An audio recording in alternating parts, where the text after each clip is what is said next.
So hello students, in this video we are going to discuss about the chemical bonding and molecular structure. That is the unit 4th of your class 11th chemistry. So before we are going into this chapter, we have to understand what is bond. So bond is basically a kind of connection, right? If two people are very good friend of each other, we can say they have a very good bonding, right? Bond means what? Bond means it's a kind of connection. Means what? It's kind of connection, right? It's kind of a connection. So when we are talking this connection in terms of chemistry, means we are talking about the bond in terms of chemistry, we'll call it as chemical bond. Okay, means what? When two students, let it be two of your classmates, they are very good friend of each other. Okay, बहुत अच्छे दोस्त हैं, बहुत ज़्यादा अच्छे. So what other people will say कि वो दोनों की bonding बहुत अच्छी है. So here I'm giving the example of the classroom. But in chemistry also, there are some atoms which combine with other atoms very nicely to form bond. So that is the chemical bonding. So to understand this chemical bonding, let's begin with some assumptions. Okay, not assumptions, let's consider some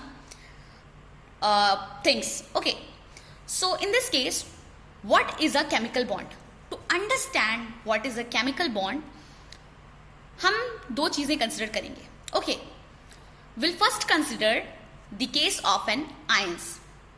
We'll first consider the case of ion. So what I have written here, let us consider two ions. We know that the two ions are cations and anions. Cations, you might have studied in your lower classes that cations are what? These are the positively charged ions. Okay, and what is anions? Anions are negatively charged ions. So कोई और example दे सकता है? मतलब इसका cations का example क्या हो सकता है? कैटायन का एग्जाम्पल हो सकता है जो भी पॉजिटिव चार्ज बेयर करता है, जैसे for example H plus, Na plus, ये सब कैटायन के एग्जाम्पल हो जाएंगे, राइट? एनायन का एग्जाम्पल क्या हो सकता है? एनायन का एग्जाम्पल हो सकता है Cl minus. Those is having the negative charge, that is called as what? Your anions. Okay.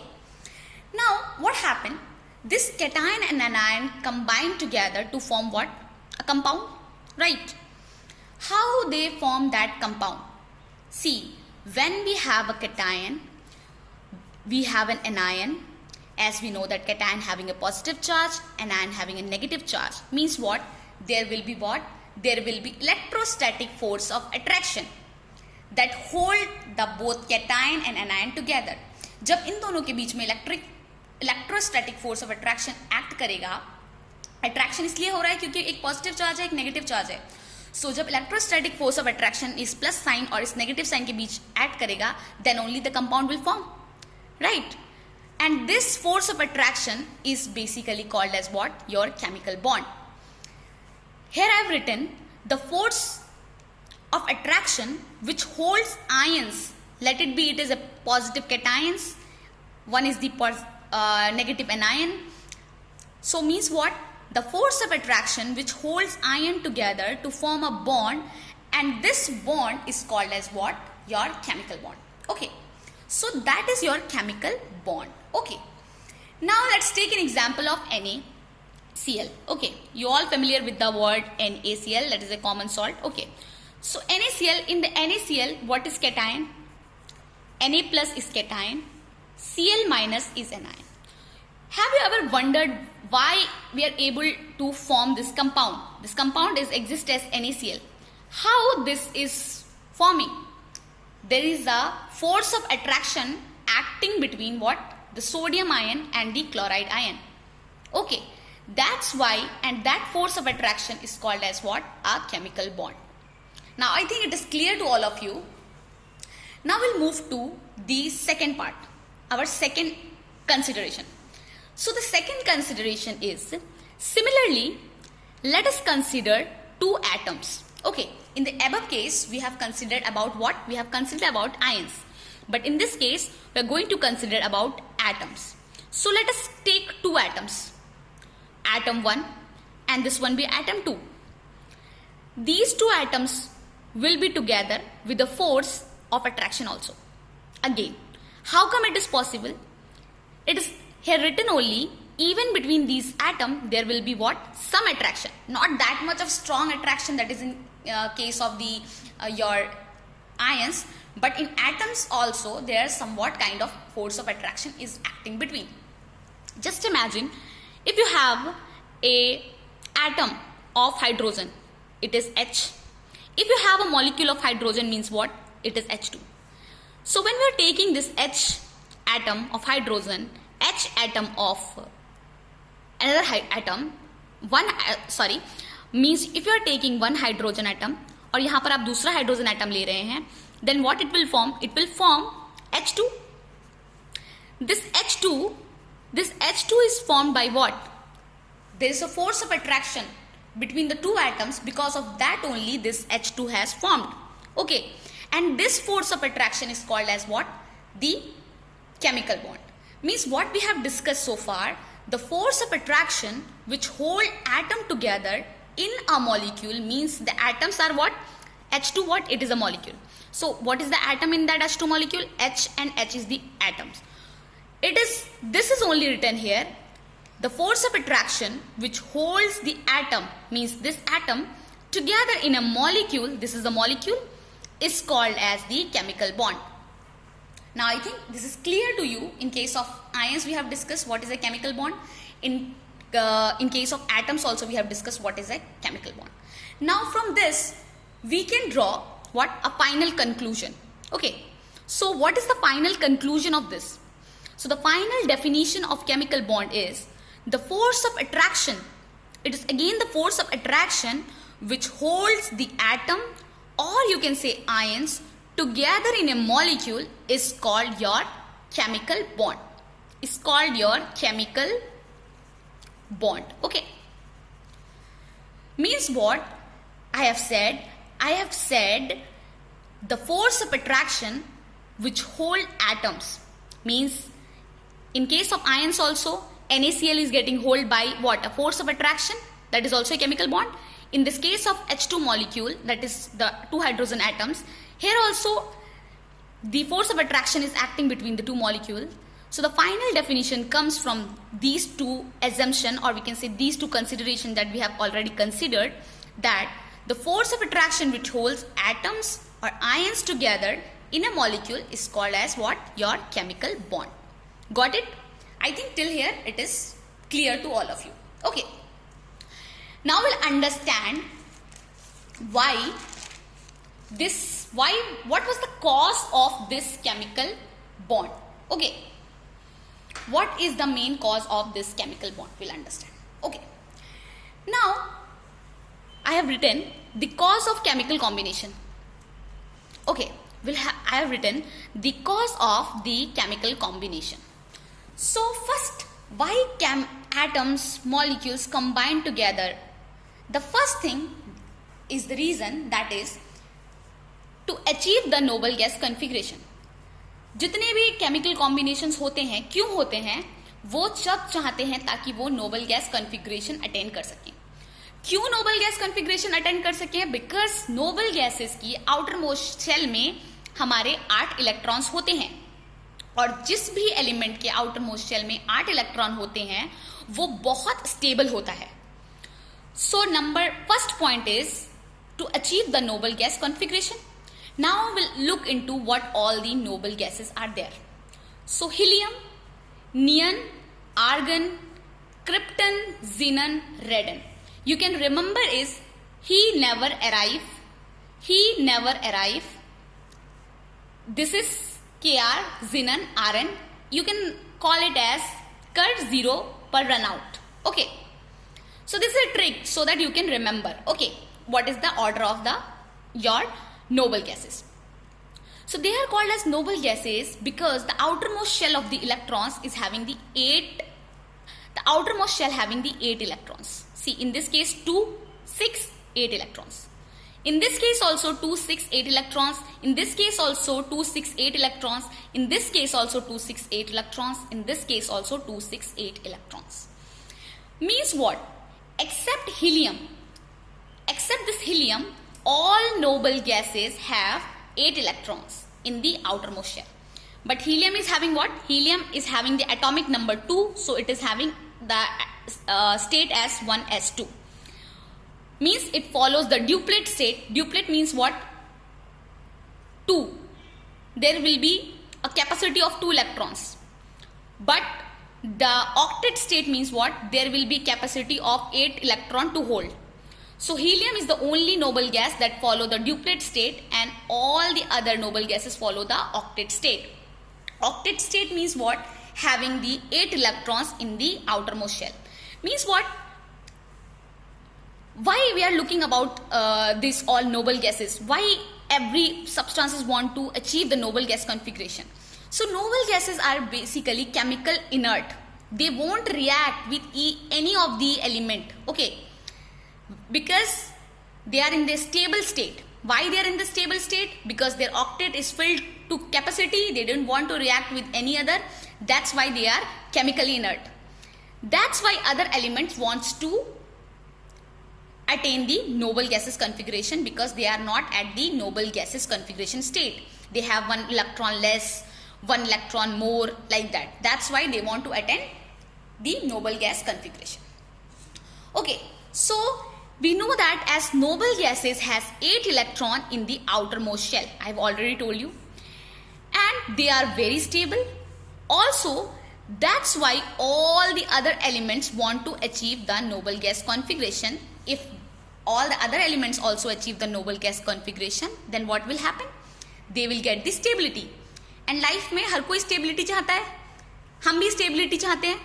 So इसी तरह से अदर एलिमेंट्स ऑल्सो स्टेबिलिटी चाहते हैं, इसलिए वो सब नोबल गैस की कॉन्फ़िगरेशन को अटेंड करना चाहते हैं. ठीक है, इसी के साथ ये चीज तो यहीं पर खत्म होती है. Will understand about the octet rule. So octet rule का मतलब होता है to have the 8 electrons in the outer most shell. Means कोई भी कंपाउंड, हम कोई भी एलिमेंट ले लेते हैं. फॉर एग्जाम्पल सोडियम है हमारा, जो भी, तो सोडियम का ये न्यूक्लियस है, ये यहाँ पे इलेक्ट्रॉन्स घूम रहे हैं. तो जो आउटर मोस्ट शेल है, जो आउटर मोस्ट शेल अगर आपका है, उसमें आपके 8 इलेक्ट्रॉन्स प्रेजेंट हो रहे हैं, तो वो आपका ऑक्टेट रूल को फॉलो कर रहा है. तो octet rule basically to have the 8 electron in the outer most shell. We have to count as a outer most shell, 8 electron in the outer most shell, then only it follows the octet rule. Basically this is the octet rule. So जब ये वाला चीज जो chemical composition combination के बारे में जब हम पढ़ रहे थे और हमको पता चला कि क्या कॉज था, उसमें हमने पता चला कि to achieve the noble gas configuration. तो ओके, सो हमको पता चल गया कि noble gases are chemically inert, they won't react with each other. तो इनिशियली ये थ्योरी बहुत ही वैलिड थी, बट लेटर और रिसर्च हुए और डेवलपमेंट हुआ और हमें पता चला कि नोबल गैसेस भी, there are some noble gases which also react and form compound, like we have in case of xenon. Xenon के केस में we have in case of xenon. Xenon के केस में भी जीनन के ऑक्साइड्स हैं, fluorides हैं. दो जीनन एक नोबल गैस है, but still it is having what? Oxides, fluorides, like that. So आगे चल के ये वाली थ्योरी जो हुई ये फेल हो गई. It is not a proper explanation of the cause of the chemical combination.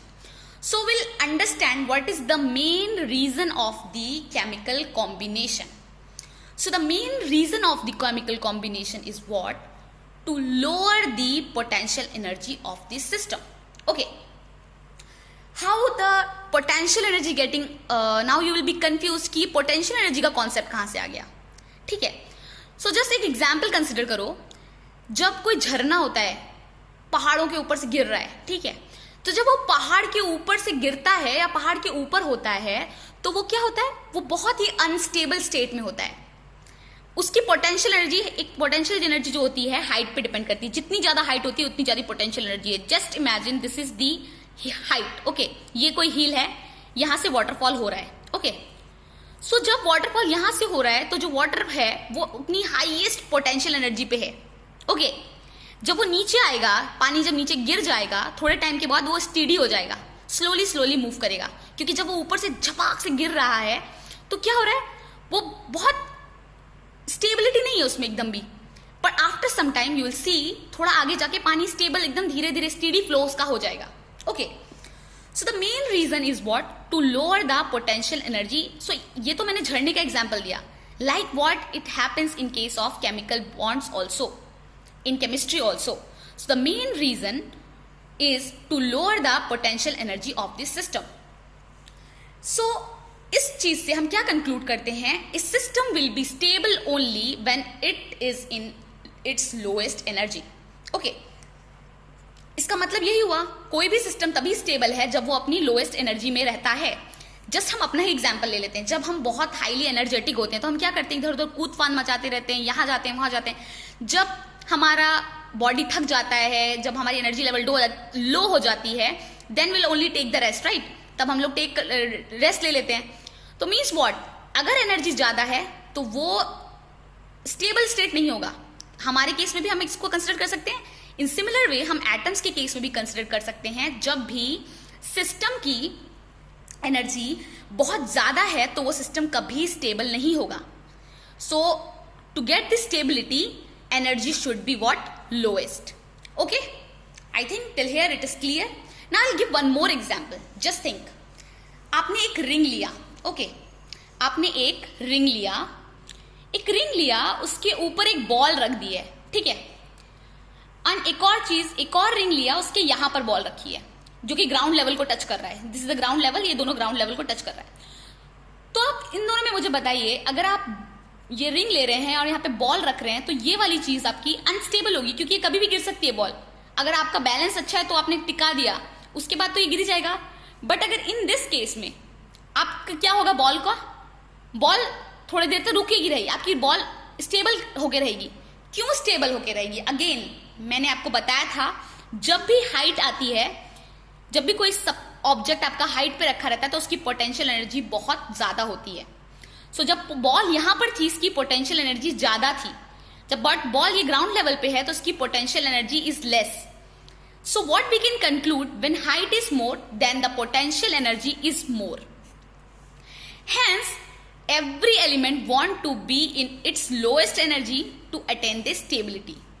So जब potential energy उसकी less होगी, means what, वो चीज stable होगी. So हर कोई element want to be, क्या चाहता है वो, हमेशा वो चाहता है कि वो अपनी lowest energy में रहे. कोई भी element क्यों lowest energy में रहे, ताकि उसको stability मिल सके. Okay, now we'll understand this with some example of atoms. Okay, just consider there are two atoms placed at a particular distance. Okay, let us consider this is an atom A, this is an atom B. Okay, they are placed at a particular distance. तो आपको पता है atom के अंदर nucleus होता है, तो हम उस न्यूक्लियस को Na से डिनोट कर रहे हैं और इसके न्यूक्लियस को Nb से डिनोट कर रहे हैं. इसका जो इलेक्ट्रॉन है बी का, उसको हम Eb से डिनोट कर रहे हैं. इसके जो इलेक्ट्रॉन है उसको हम Ea से डिनोट कर रहे हैं. So you know that same charges means like charges repel each other. So we know that nucleus क्या होता है हमारा, उसके अंदर न्यूट्रॉन्स और प्रोटॉन्स होते हैं जो कि पॉजिटिव चार्ज होता है. तो न्यूक्लियस आपका पॉजिटिव चार्ज होता है, तो positive charge will what, repel. This is only written here. Nucleus of A, nucleus of B एक दूसरे को रिपेल करेगा, वैसे electron of A electron of B को रिपेल करेगा. इन सिमिलर वे जब ये इस डिस्टेंस पे हैं तो जो न्यूक्लियस बी का है वो इलेक्ट्रॉन ए के इलेक्ट्रॉन को अट्रैक्ट करेगा, और जो न्यूक्लियस ए का है वो बी के इलेक्ट्रॉन को अट्रैक्ट करेगा. Na means the neutron of A will attracted by the electron of B and the neutron of B getting attracted by the electron of A. So क्या होगा जब टू एटम्स को आप ऐसे place कर दोगे एक के पर्टिकुलर डिस्टेंस पे, बिकॉज इनके बीच में जो अट्रैक्शन, अगर तुम्हारा अट्रैक्शन ज्यादा हो रहा है, okay, when the attraction is more than that of the repulsion, means जो ये अट्रैक्शन है, ये जो केस Na और Eb का Nb और Ea के साथ, अगर आपका अट्रैक्शन मोर हो रहा है तो क्या होगा उसकी वजह से ये दोनों कंपाउंड क्या आएंगे, ये दोनों एटम्स आपस में पास आ जाएंगे. ये पर्टिकुलर डिस्टेंस पे हैं, इतनी डिस्टेंस पे हैं, तो ये एक दूसरे के थोड़े पास आ जाएंगे. That's what written here, when the attraction is more than that of the repulsion, the atoms come close to each other. Okay, कब तक क्लोज आएंगे, टू अ पर्टिकुलर पोजीशन. ये एटम्स एक दूसरे के क्लोज आने लगेंगे अगर यहां पर अट्रैक्शन ज्यादा हो रहा है as compare to the repulsion. तो ये एटम एक दूसरे के क्लोज आ जाएंगे. See you can see that they will become very close to each other. तो जब ये एकदम क्लोज आ जाएंगे तो क्या होगा, ये जो पर्टिकुलर एक लेंथ तक क्लोज आएंगे, ये पर्टिकुलर लेंथ के बाद ये क्लोज आना बंद हो जाएंगे। क्यों बंद हो जाएंगे? क्योंकि पहले जो अट्रैक्शन हो रहा था वो इनको क्लोज तो ला दिया, बट जो नेक्स्ट स्टेप में क्या हो रहा है, जब ये एकदम पर्टिकुलर एक पोजीशन तक क्लोज आ गए, उसके बाद क्या होगा, जो इनका न्यूक्लियस है और इसका जो न्यूक्लियस है वो भी काफी पास आ जाएंगे, इलेक्ट्रॉन्स भी काफी पास आ जाएंगे। तो ये न्यूक्लियस जो है वो एक दूसरे को रिपेल करने लगेगा, मतलब अट्रैक्शन से ज्यादा रिपल्शन फिर शुरू हो जाएगा। ओके, सो फर्स्ट थिंग जो मैंने कही थी वो ये कहा था, when the attraction is more than that of the repulsion, means in this case when the attraction is more than the repulsion, so क्या हो रहा है, the atom come close to each other to a particular position, and this particular position और you can say the particular length is called as what, your bond length. Okay, that is the particular position और you can से particular length is called as your bond length. Next point ये लिखा है, the atoms will come to each other till this position. जो भी atom है ये दोनों एक दूसरे के पास आएंगे till this bond length position, okay, till this position, and the distance between the atoms is called as the bond length. ये दोनों एटम इतने बीच में पास आ जाएंगे और ये जो बीच का इनका डिस्टेंस होता है इसको हम बॉन्ड लेंथ कहते हैं। Okay, now if atoms come close after this, जो मैंने अभी आपको कहा, इसके बाद भी अगर एटम क्लोज आ रहे हैं, ओके, तो क्या होगा, then there will be repulsion arises between the Na, means the nucleus of A to the nucleus of B and electron of A to the electron of B। मतलब वो आपस में repel करने लगेंगे, जो भी उनके सिमिलर चार्जेस हैं, न्यूक्लियस के चार्जेस पॉजिटिव और नेगेटिव एक दूसरे को रिपेल कर लेंगे। क्योंकि जब वो डिस्टेंस पे थे तो उनके पास काफी डिस्टेंस था, इलेक्ट्रॉन यहाँ पे था, न्यूक्लियस यहाँ पे था, तो ये इनको अट्रैक्ट कर रहे थे थोड़ा थोड़ा, पर जब बहुत पास आ गया तो इनके जो मेजर न्यूक्लियस हैं वो एक दूसरे को रिपेल करने लगे, इनके जो मेजर इलेक्ट्रॉन्स हैं आपस में रिपेल करने लगे, क्योंकि जब वो पास आ गए तो उनका रिपल्शन पावर इंक्रीज हो गया। बट अट्रैक्शन मोस्टली ज्यादा पावरफुल होता है, दैट्स वाई ये इस डिस्टेंस पे भी थे तब भी अट्रैक्शन हो रहा था। Okay, I hope till here it is clear. Based on this point we have concluded the definition of the bond length. So what is the definition of the bond length will be? The optimum distance between the two atoms is called as what? The bond length. Okay, means the this optimum, see, this is what? This is the optimum distance, minimum distance.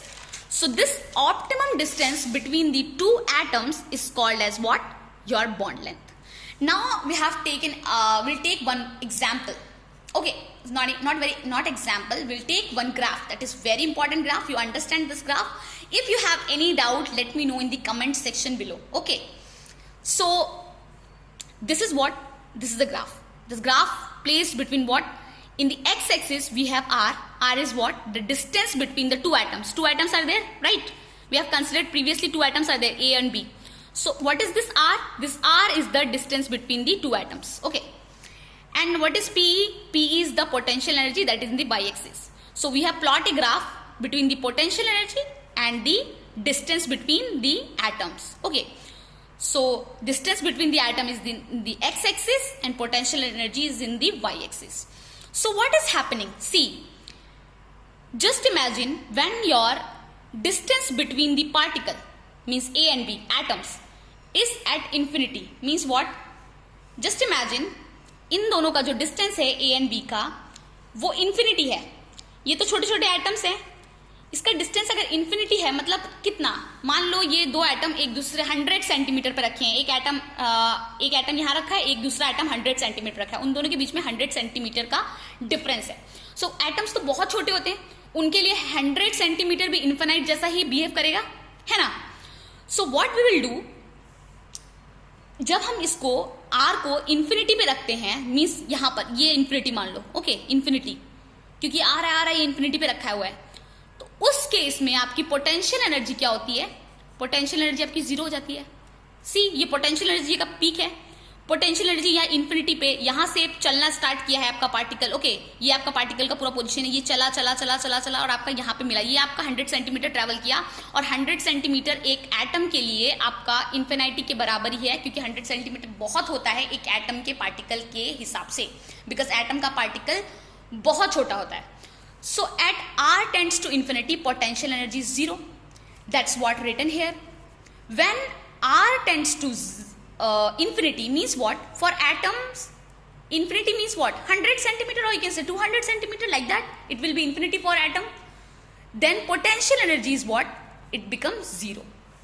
When R tends to infinity means when R is approaching towards the infinity, जो potential energy क्या होती है वो आपकी zero attend हो जाती है. Okay, फिर क्या होगा? जैसे जैसे इन दोनों के बीच का डिस्टेंस 100 था, जैसे जैसे इन दोनों के बीच का डिस्टेंस कम होगा, लेट इट बी ये लोग पास आ गए, ठीक है, लेट इट बी इनका डिस्टेंस 50 हो गया, धीरे धीरे कम होते जा रहा है, तो क्या होगा? इनकी पोटेंशियल एनर्जी देखो नीचे जाती जा रही है, नेगेटिव में जाती जा रही है, जाती जा रही है, जाती जा रही है. यहां पर इनकी पोटेंशियल एनर्जी मैक्सिमम मतलब मिनिमम होगी, इनकी मिनिमम डाउनफॉल हुआ है, ठीक है, सॉरी मैक्सिमम डाउनफॉल हुआ है, इनकी पोटेंशियल एनर्जी मिनिमम होगी, ठीक है. क्या हुआ है?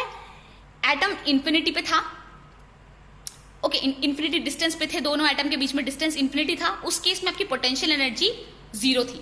धीरे धीरे एटम पास आ रहे हैं, यहां देखिए, जैसे कि फॉर एग्जांपल ये दोनों आपके एलिमेंट्स हैं, धीरे धीरे ये पास आने लगे, पास आने लगे मतलब धीरे धीरे पास आ रहेंगे. आपको ये तो इसकी डिस्टेंस है ना, ये धीरे धीरे आप इसको कम करने लगे, कम करने लगे, कम करने लगे, मीन्स व्हाट? जो पोटेंशियल एनर्जी है वो उसका पीक यहां पर मिनिमम आ गया, ओके, क्योंकि आप इधर रिड्यूस कर रहे हैं इसकी डिस्टेंस, तो इसकी पोटेंशियल एनर्जी डाउन होती जा रही है. एंड ये जो पॉइंट है, इस पॉइंट पे, ये पॉइंट जो वाई एक्सिस पे क्या है? R naught, and this point at Y axis क्या है? पोटेंशियल एनर्जी मिनिमम है. मतलब at point R naught potential energy क्या हो रही है? इसकी मिनिमम हो रही है. मीन्स ये लोग जैसे जैसे पास पास आ रहे हैं, आ रहे हैं, आ रहे हैं, बहुत पास आ रहे हैं, ये पोटेंशियल एनर्जी इसकी मिनिमम हो जा रही है. Okay, so that's what written here. When two atoms come closer together, then potential energy again start decreasing. जब ये इंफिनिटी पे था तो पोटेंशियल एनर्जी जीरो थी, जब दो एटम पास आने लगे, क्लोज ईच अदर आने लगे, तो पोटेंशियल एनर्जी स्टार्ट डिक्रीजिंग, मतलब गिरने लगी, धीरे धीरे कम होने लगी. एंड एट ए पॉइंट क्या होगा? It becomes what? मिनिमम. एक ऐसा पॉइंट आएगा जब पोटेंशियल एनर्जी, आप देख सकते हो पोटेंशियल एनर्जी का ये जो लाइन है वाई एक्सिस में, ये मिनिमम हो जाएगी, ठीक है, ये वाई एक्सिस है, इसमें जो पोटेंशियल एनर्जी है वो मिनिमम हो जाएगी. एक ऐसा पॉइंट आएगा, ठीक है. सो यही लिखा हुआ है यहां पर, potential energy again start decreasing and at a point distance between the atoms is called as the bond length. Okay, so जब एटम आपके क्लोज आने लगे, पोटेंशियल एनर्जी स्टार्ट डिक्रीजिंग, मतलब घटने लगी, and at a particular point means, at a particular point means this R naught पे आकर क्या हुआ? पोटेंशियल एनर्जी मिनिमम हो गई, means it become minimum. And that distance, that particular atom के बीच में जो डिस्टेंस हुआ उसको हमने कहा बॉन्ड लेंथ. Means what? इस पॉइंट से इस पॉइंट तक, आर नॉट तक जो भी डिस्टेंस हुआ उसको हमने क्या कहा? Bond length. Bond length is what? That's what written here. It is the optimum distance between the two atoms is called a bond length. Okay, so that's what written here. And then what happened? Once it reached the minimum, then what happened? If they will come close together, then what happened? The potential energy will start increasing. See, it will start increasing. Initially it was in zero, then the particles start coming close to each other, the potential energy going down, down, down, and it attained a minimum value. Then again if they come together at, let it be this is the minimum optimal distance. After that also if they come closer, then what happened? Repulsion start. If repulsion start means what? Your potential energy will again reach to this point, means maximum. So that's what written here. After reaching R naught, this is the R naught. After reaching R naught, if the atom continues to come closer, then the potential energy will start increasing. That's why I have told you, after attaining this point R naught, if potential energy, again the atoms are coming closer to each other, then what happened? The potential energy will start increasing. Why the potential energy will increase? Due to the repulsion of nucleus of atoms and electrons. Why it will increase? क्योंकि दोनों atom के nucleus के अंदर repulsion होगा, उनके electron जो बाहर है उनके बीच में भी रिपल्शन होगा, जिसकी वजह से आपकी पोटेंशियल एनर्जी बढ़ जाएगी. Means after R naught the attractive forces is replaced by repulsive forces. Once एक बार आर नॉट आ जाता है, उसके बाद जो आपकी अट्रैक्टिव फोर्सेस काम कर रही थी, जो उनमें अट्रैक्शन हो रहा था, जिसकी वजह से पार्टिकल पास आने लगे थे और आ ही जा रहे थे, आए जा रहे थे, आए जा रहे थे, यहां तक मैक्सिमम पास आ गए और उस डिस्टेंस को आपने बॉन्ड लेंथ कह दिया, आर नॉट उसका पॉइंट हो गया। उसके बाद अगर वो पास आएंगे तो क्या होगा, रिपल्शन, दूर भागने लगेंगे, रिपल्शन होने लगेगा, दूर जाने लगेंगे। ठीक है, जैसे ही दूर जाने लगेंगे तो आपको पता है फिर से ये मिनिमम पहुंच गया था, धीरे धीरे धीरे धीरे धीरे करके ये मैक्सिमम पहुंच जाएगा, क्योंकि यहां पर रिपल्शन शुरू हो गया है। क्योंकि जब अट्रैक्शन हो रहा था तो वो पास आ रहे थे, रिपल्शन, और आपकी पोटेंशियल एनर्जी गिर रही थी, और जब आपका रिपल्शन होने लगा अगेन वो दूर जाने लगेंगे और आपकी पोटेंशियल एनर्जी बढ़ जाएगी। So that's what written here means after R naught the attractive force is replaced by the repulsive force. So I think we have covered one topic of this chapter, that is your chemical bonding. So in the next video I'll be discussing about the types of ionic bond, covalent bond, all those things. I hope you understood everything whatever I taught in this class. कोई भी doubt है आप comment section में लिख सकते हैं। एक पूरे वीक के बाद हम आपके डाउट्स को लेकर एक वीडियो बनाएंगे, जिसमें आपके डाउट्स को लेके ही पर्टिकुलरली हम टारगेट करेंगे और उस चीज़ों को समझाएंगे एक वीडियो बनाने के लिए। Because now we can not interact online like daily, we can not interact, 1-to-1 interaction is not there. So हम आपके कमेंट्स पे काम करेंगे। Simply you all have to watch this video, simply watch this video, no need to write down the notes, just understand the concept. Because मैं आपको इसके PDF, इसका photo मतलब पीडीएफ बना के आपके क्लासरूम, गूगल क्लासरूम में सेंड कर दूंगी। So once you will understand the chapter, this is of 30 minutes I think, तो ये आप इसको सुन लीजिए, उसके बाद आप इसके नोट्स खुद से बना के लिख सकते हैं। मैं ये नोट्स का पीडीएफ दे दूंगी, आप नोट डाउन कर सकते हैं अपनी क्लास वर्क में, अपनी कॉपीज में। Okay, so will go slowly like this, will cover one topic and hope you will understand everything. So this is for the today's class, that's it. In next class I'll be sending some other topic, I'll be completing some other topic. Okay, thank you student, this is for the today's class.